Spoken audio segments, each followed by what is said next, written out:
Thyroid ఇంకా PCOD, diabetes ఇలాంటి problems ఉన్న వాళ్ళందరూ ఐవీఎఫ్ ట్రీట్మెంట్ ముందు ఏమైనా ప్రికాషన్స్ తీసుకోవాలంటారా? సో, డెఫినెట్‌లీ ఏ మెడికల్ డిసార్డర్ ఉన్నా కూడా ప్రీ ప్రెగ్నెన్సీ ఆ పర్టిక్యులర్ కండిషన్‌ని మనం ఆప్టిమైజ్ చేయాలి.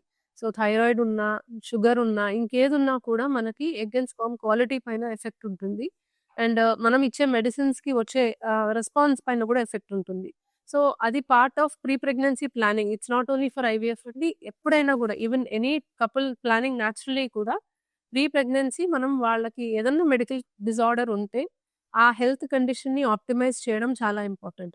వాళ్ళు వాడే మెడిసిన్స్ ప్రెగ్నెన్సీ సేఫా? కాదా? చూసుకొని ప్రెగ్నెన్సీ సేఫ్ మెడిసిన్స్‌కి మార్చి కంట్రోల్‌లోకి తెచ్చుకోవడం అనేది ఇంపార్టెంట్. సో, ఈ కండిషన్స్ అన్నీ ఆప్టిమైజ్ చేస్తే అప్పుడు వాళ్ళకి ఆ డిసీజ్ ఉన్నా లేనట్టే. సో, అది చాలా ఇంపార్టెంట్. అండ్ దానివల్ల వాళ్ళకి ఐవీఎఫ్ మెడికేషన్‌కి వచ్చే రెస్పాన్స్ గాని, సక్సెస్ రేట్ కానీ ఖచ్చితంగా డిపెండ్ అయ్యి ఉంటది.